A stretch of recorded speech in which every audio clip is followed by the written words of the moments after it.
Hi, this is Andre again with an update on the MicroPET.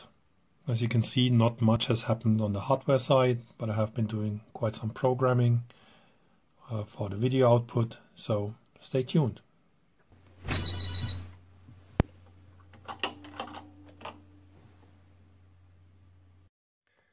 So let's have a look at how video output is produced. If you look at the screen and see a character, on these old machines like the Commodore PET, you have an 8x8 matrix of pixels that are either switched on or off, as we have it on a black and white or black and green display. But how does the computer actually see it? The computer sees it as a sequence of zeros and ones. So in the first line of pixels you have all zeros, and then you have a 0, 0, 0, which are white, and then two ones which are black, and then, or the other way around on the screen, and three zeros for background again, and so on. And the computer actually sees these as these memory values. So how is this produced? The computer actually puts these values, when it gets them from memory, into a video shift register that outputs the data as a video stream. And this video stream basically is then sent to the display to control the cathode ray tube, the electron beam on the screen, and switching it on and off on these black and white displays.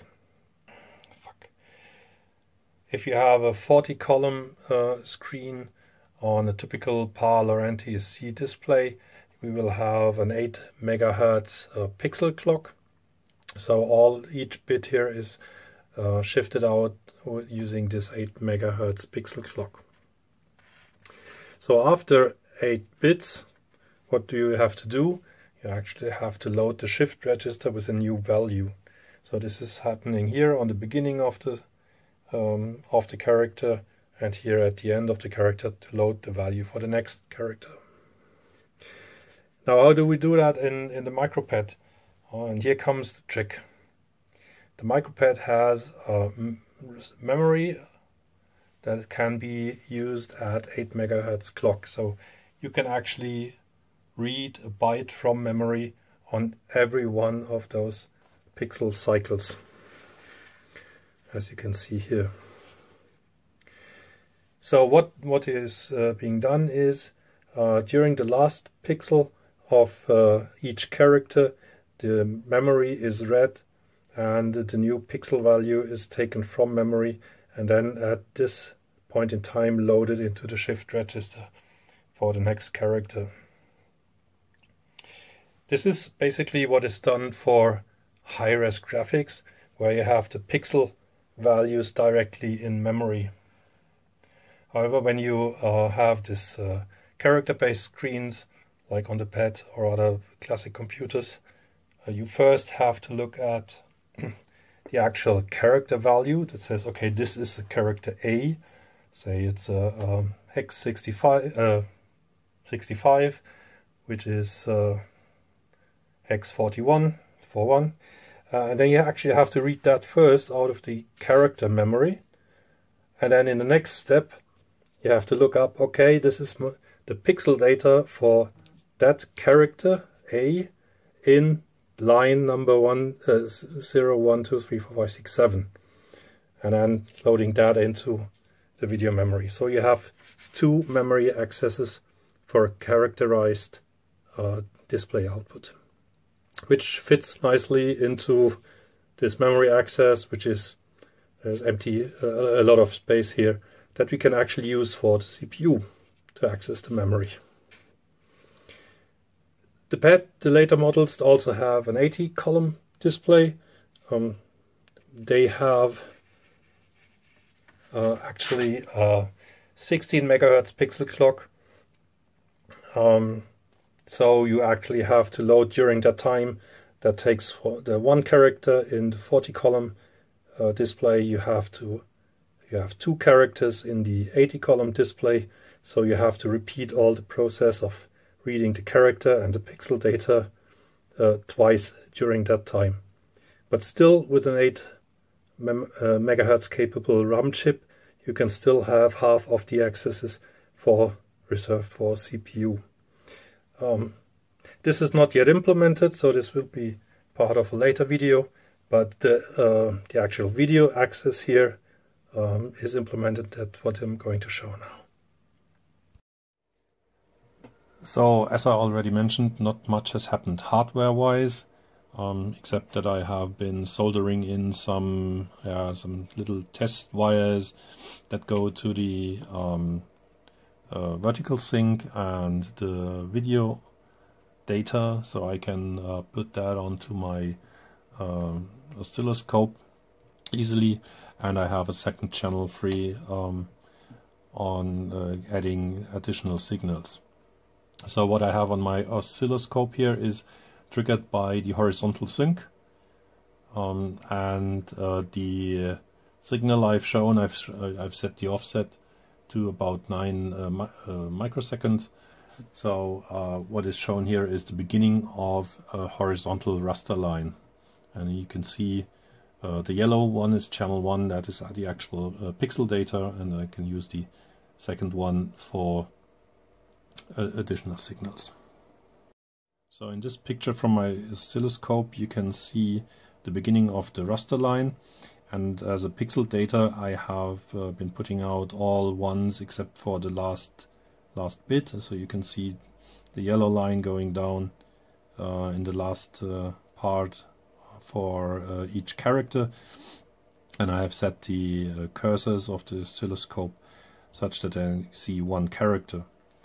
The blue line, the second channel that I have used here, is the actual line that debug output where the video is accessing the RAM. As you can see from the screen, these are the two accesses for character data and pixel data for a 40-column display. As you can see, the delta X in the cursors is 1 microsecond. It's 1 megahertz around. So that's a 40-column display, and you can see where the RAM access should happen. On the second picture from my oscilloscope, you can see that this is an 80-column display with a 16 megahertz pixel clock, and you can also see where the memory accesses are happening, and you can see that compared to the 40-column, those are twice as many. So in the last scope shot here, again, it's a 40-column display, and what you can see here as a second channel is the actual RAM select line, where the video RAM is selected to produce its output, and as you can see that this is 64 nanosecond, which is well above its access time of 55 nanoseconds. And we'll see how the timing works out. So the last picture here is a screenshot from my monitor, and it shows that a stable output from the video chip, which is coming from actual RAM. The RAM is initialized to random content, so this of course is a random picture, but it's stable, so because no one is writing to the RAM. So that's cool. Milestone achieved. As you can see, I have now removed the RAM chip from its socket, and the reason for that is because I want to use this small test cable to actually fake the content of the RAM chip by shorting the data lines with either ground or supply voltage, and see what we can see on the video screen. So what you can see here now is the output after reset without the RAM chip installed, and I'm now going to shorten one of the data lines with this small test cable that I've shown, and bang, there you have it. You can see that one of the lines has gone low, and then I'm trying to do it with another one and with the third one. So that's pretty cool, and I can also put them back into high state.